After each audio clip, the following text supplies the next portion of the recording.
తర్వాత మనం డప్పు నృత్యాన్ని చూస్తున్నాము. మహిళల బృందం డప్పు నృత్యం తెలంగాణలో ప్రసిద్ధి పొందిన ప్రజా నృత్య కళ. డప్పు అనే వాయిద్యం వలన దీనికి పేరు వచ్చింది. ఇది తంబూరా లాంటి డ్రమ్ము వాయిద్యం. ఇది ఎక్కువగా నిమ్మ చెక్కతో తయారవుతుంది.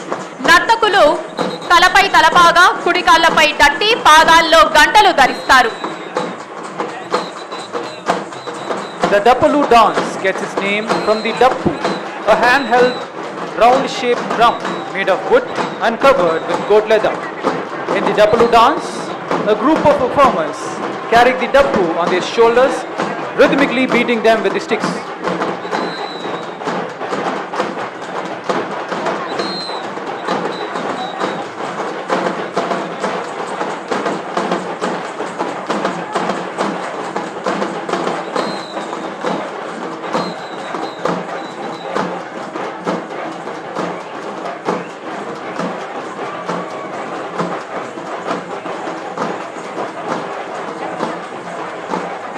ఆ తర్వాత మనం చూస్తున్నాము బోనాలు మరియు పోతురాజుల నృత్యం.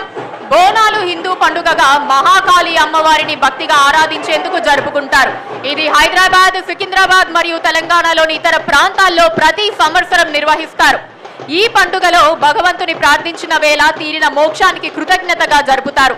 మహిళలు తలపై బోనాలు పెట్టుకొని ఆలయంలో అమ్మవారికి బంగళాలు, చీరలతో బోనం సమర్పిస్తారు.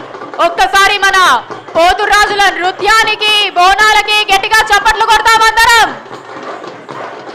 The folk festival of Bonalu is a celebration in which young women dressed in colorful clothes dance to rhythmic beats in praise of the village deity Mahakali.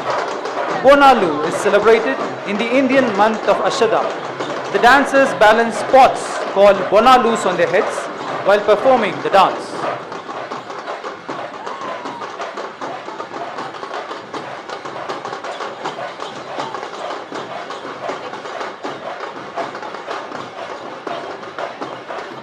ఆ తర్వాత మనం చూడబోతున్నాం మర్ఫా.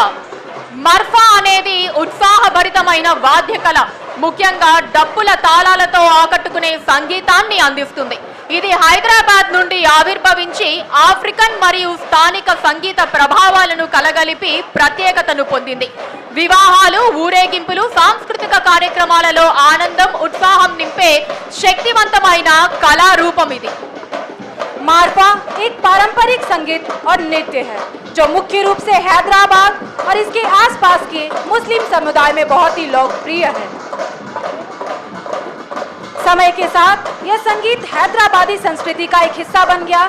यह खास तौर पर शादी, विवाह, बारात और जश्न के मौकों पर बजाया जाता है।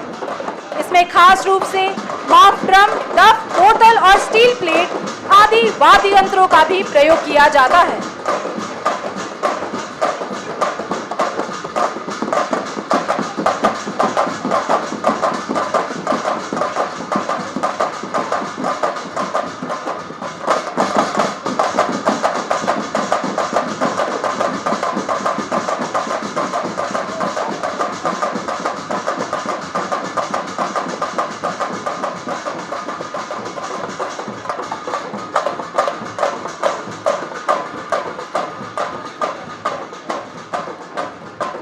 ఆ తర్వాత మనం కోయా తెగ నృత్యాన్ని చూడబోతున్నాము. కోయా తెగ నృత్యం తెలంగాణలోని ఆదివాసీ నృత్యం. బస్తార్ ప్రాంతంలోని తెగలు ఎత్తు కొమ్ముల నమూనాలోని తలదులుపు ధరించి ఈ నృత్యాన్ని చేస్తారు. ఈ నృత్యాలు తెగల సంప్రదాయాల ఆధారంగా మంత్ర మాయా విశిష్టతతో కూడిన విధానం కలిగి ఉంటాయి. కోయ తెగలు ఖమ్మం జిల్లాలోని అడవుల్లో, పర్వత ప్రాంతాల్లో నివసిస్తారు. ఈ నృత్యంలో మా అనే భావన కలిగి ఉంటుంది. Kommu Koya is a colorful tribal dance form of Telangana. The Koya tribe is known for their dedication to preserving their cultural heritage and have safeguarded this rare and captivating art form. This dance form derives its name from the Telugu words Kommu meaning horn and Koya referring to the name of the tribe itself.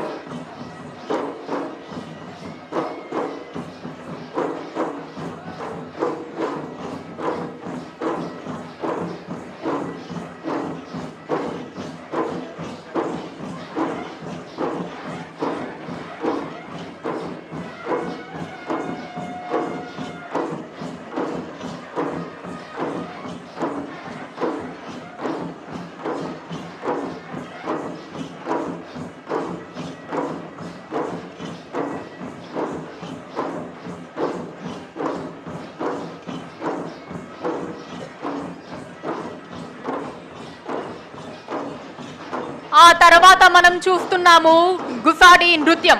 Gussadi అనేది ఆదిలాబాద్ జిల్లాలో గోండు తెగల వారిచే ప్రదర్శించబడే గిరిజన నృత్యం. దీన్ని ముఖ్యంగా దీపావళి పండుగ సందర్భంగా అలాగే ఇతర శుభకార్యాల్లో కూడా చేస్తారు. ఈ నర్తకులు రంగుల దుస్తులు ఆభరణాలతో అలంకరించుకొని గ్రామాల్లో బృందాలుగా తిరుగుతూ పాటలు పాడుతూ నృత్యం చేస్తారు. ఈ బృందాలను దందారి నృత్య బృందాలు అని కూడా పిలుస్తారు. गुसारी नृत्य यह आदिलाबाद जिले के राजकोट जनजाति द्वारा किया जाने वाला एक अनोखा नृत्य है, जो कि उनके गुरु एटमोस नारपेस की याद में किया जाता है।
వారి నృత్యానికి ఎక్కడా మీ చప్పట్లు వినిపించట్లేదు.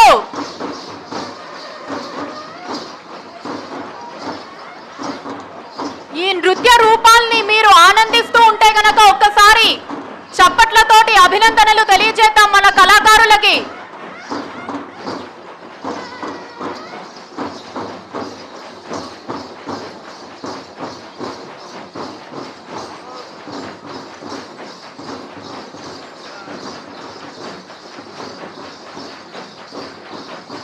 ఆ తర్వాత మనం చూడబోతున్నాము డప్పు నృత్యం పురుషుల బృందం. డప్పు తెలుగు గ్రామీణ కళల్లో ముఖ్యమైన పాత్ర పోషిస్తుంది. దీనిని జానపద కళలుగా కూడా అంటారు. డప్పు నర్తకులు తలపై తలపాగా, కింద ధోతి, దట్టి మరియు అడుగుల్లో గంటలు ధరించి నాట్యం చేస్తారు. డప్పు నృత్యాన్ని తెలంగాణలో గ్రామీణ మరియు దేవాలయ ఉత్సవాలలో పురుషులు మరియు మహిళలు కలిసి చేస్తారు.